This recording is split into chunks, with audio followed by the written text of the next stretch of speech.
If you've lived in Houston any amount of time, you've probably seen his work. In fact, you've seen his work. There is the iconic We Heart Houston sign and the enormous sculptures of the Beatles in East Downtown, the colorful art sculpture in Sawyer Yards, and the bust of George Washington, Abraham Lincoln, Stephen Austin, and Sam Houston at the American Statesman Park.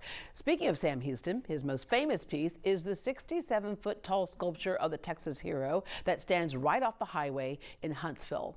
Sadly, we lost one of our city's most revered artists. David Adickes passed away recently at the age of 98. Today, we honor David and his work with a look back at an interview done by Great Day Houston photographer and director Frank McBride.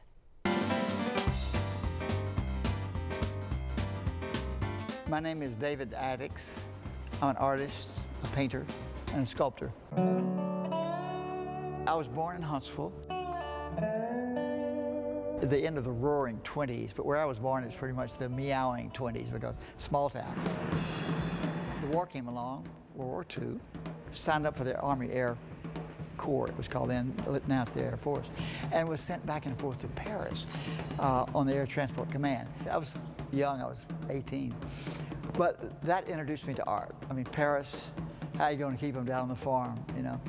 So as soon as I got out of the service, I had my GI Bill. So I went back to Paris as a student, a young kid, and that was the making of me, the whole thing, being in Paris, that age, 2 years. You know, I learned about everything, about Kafka and Stravinsky and stuff that you don't learn in Huntsville, Texas. New Year's Eve, 66, 67, I was visiting a girlfriend in San Francisco. And I said, what are we going to do tonight, New Year's Eve? She said, we're going to Fillmore Auditorium. That's the mecca for rock and roll and light shows. I was so taken by this projected light that I wiggled my way to the stairs to get up in the balcony to see how it was done. That was so exciting that a friend of mine owned an old building down on Allen's Landing. And he said, we got an empty building, wouldn't you like an art studio down there to paint? So when I walked up that third floor, it just hit me, light show, nightclub. So I had some friends, we looked for a name and finally came up with Love Street Light Circus and Feel Good Machine. And it was the hottest thing going. Every band in town played there.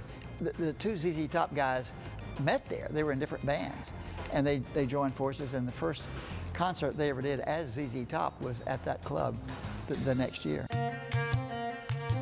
I got back to painting after that. Joe Russo, who was building the Lyric Center, commissioned me to do this big cello, this big abstract cellist. And the response from the public was so good that it made me realize that public art that could be seen by thousands of people is more interesting than paintings that can be seen by the people that own them and their friends. So as long as I had the guys working, I decided to go ahead and do a couple more.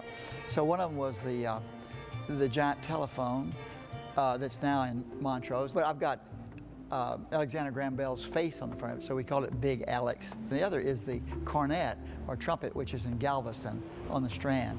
And those were not commissioned works, either of them. I just did them on my own to get them out there and see where they'd go. In the case of the cornet, I had a real cornet. I just took all the measurements and multiplied by X, by 20 or whatever it was. And every dimension there.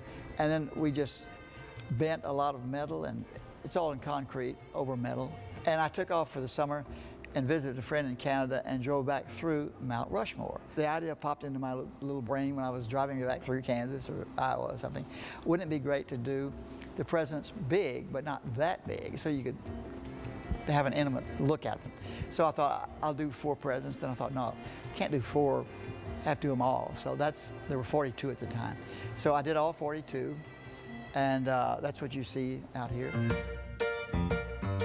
I'd always liked those 3 figures behind the cello. So I thought, I'd like to do them big. So I decided to do the Beatles. Everybody loves the Beatles, including me, so 3 instead of 4. 1 seated and 3 standing. 4 instead of 3, I mean. And that led to them, and I just did them on my own, just for fun. I bought a piece of property right on I-10 at the Patterson Bridge where I was going to put the Beatles. They wouldn't be very appropriate there. They'd be kind of all snug it up. So I thought, I'm going to do something else that'll go on that spot. So that's the We Love Houston. And I thought, going through Houston, if you see something festive like that, would just give you a little lift, a little smile. Why I enjoy painting so much, it's what I do. The most relaxed I am is late at night when I'm home painting, the phone's not ringing. You're absorbed in it, you're lost in it. It's what I like to do. My name is David Adickes. I'm an artist, a painter, and a sculptor. To learn more about the legacy of artist David Adickes, visit greatdayhouston.com for links.